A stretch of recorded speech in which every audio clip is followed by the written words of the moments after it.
साथियों नमस्कार। आज दिनांक 4 जुलाई 2023 को वित्त विभाग का नियम अनुभाग द्वारा एक विभागीय परिपत्र जारी किया है। ये परिपत्र प्लेसमेंट एजेंसी के लगे हुए कार्मिकों के संबंध में है, जिसमें समस्त सचिव व विभाग अध्यक्ष को सूचना देते हुए विषय है कि प्लेसमेंट एजेंसी के माध्यम से अनुबंध के आधार पर विभाग में कार्य संपादन हेतु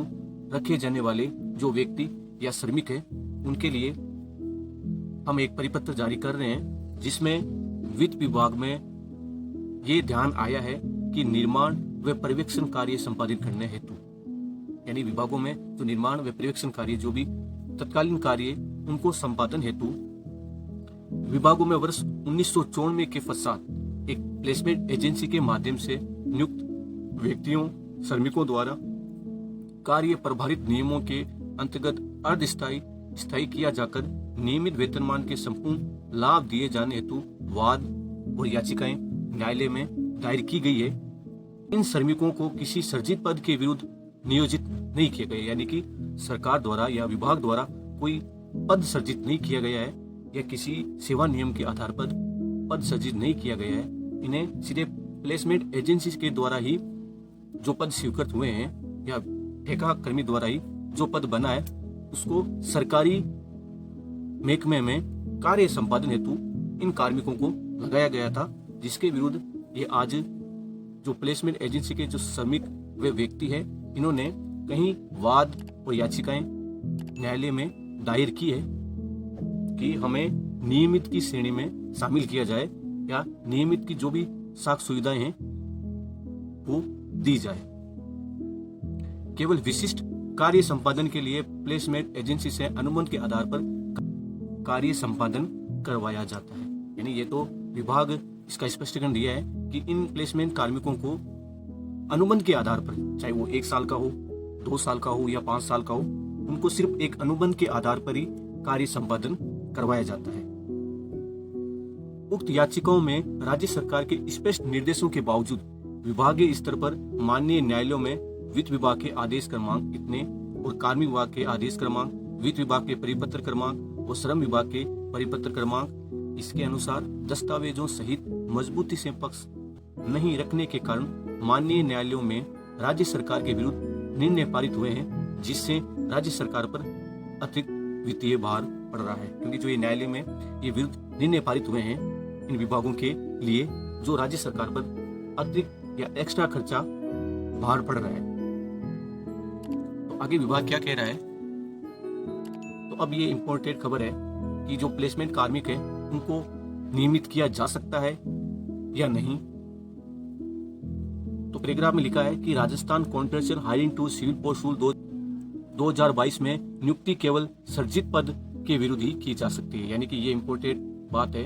कि अगर आपको Rajasthan contractual hiring to civil post rule 2022 के नियमों में आना है तो उस नियमों में पद सर्जित होना आवश्यक है, तभी आपको उस श्रेणी में शामिल किया जा सकता है, यानी कि संविदा श्रेणी में शामिल किया जा सकता है। तथा माननीय उच्चतम न्यायालय के कर्नाटक बनाम उमा देवी प्रकरण में भी स्पष्ट निर्णय है कि सर्जित पद के विरुद्ध ही जो व्यक्ति पद के लिए निर्धारित योग्यता रखता है एवं जिसने दिनांक 10/4/2006 को 10 वर्ष की सेवा बिना किसी न्यायालय के व्यवधान के पूर्ण की है, उसे ही नियमित नियुक्ति हेतु विचार किया जा सकता है। तो इन प्लेसमेंट कार्मिकों के लिए 2 पॉइंट निकल के आए हैं कि अगर आपको नियमित तभी किया जा सकता है कि किसी सेवा नियम के अंतर्गत आपका पद सर्जित होना आवश्यक है, चाहे वो नियमित सेवा रूल के आधार पर हो, चाहे संविदा रूल्स के आधार पर हो, तभी आपको सरकार नियमित की श्रेणी में ला सकती है या नियमित कर सकती है। दूसरा नियमित का एक बिंदु बताया है विभाग द्वारा कि जो उच्चतम न्यायालय का जो उमा देवी प्रकरण है उसमें 10 वर्ष का अनुभव रखता हो, वो भी सरकारी सेवा नियमों के आधार पर ही वो पद सर्जित होना आवश्यक है, जिसके द्वारा 10 वर्ष का अगर अनुभव वो रखता है बिना किसी व्यवधान के, तो वो उसे विभाग द्वारा नियमित का हक दे सकता है। कि औद्योगिक विवाद अधिनियम 1947 के विभिन्न प्रावधानों की पालना नहीं किए जाने के कारण सेवा से हटाए गए अंशकालिक दैनिक वेतनभोगी श्रमिकों के प्रकरण में सेवा में पुनः स्थापित करने के स्थान पर एकमुश्त क्षतिपूर्ति राशि देने संबंधी पक्ष रखे जाने के निर्देश जारी किए गए हैं। प्लेसमेंट एजेंसी से आरटीपीपी नियमों के तहत अनुबंध पर विभिन्न शर्तों के अधीन केवल सेवाएं ली जाती है, जिसके कारण ऐसे व्यक्ति नियमित नियुक्ति की पात्रता की श्रेणी में नहीं आता है। ये इंपॉर्टेंट पॉइंट है कि प्लेसमेंट कार्मिकों को आरटीपीपी रूल्स के आधार पर, यानी ट्रांसपेरेंसी पब्लिक रूल है, उन नियमों के आधार पर ही उनको अनुबंध एवं विभिन्न शर्तों के आधार पर किसी विभागीय अधीन सेवाएं ली जाती है, वो भी बिना किसी पद के। वो पद ना तो संविदा सेवा नियम में शामिल होता है और ना ही सरकारी नियमित सेवा नियमों में शामिल होता है, जिसके कारण ऐसे व्यक्ति या श्रमिक को नियमित नियुक्ति की पात्रता में नहीं माना जाता है।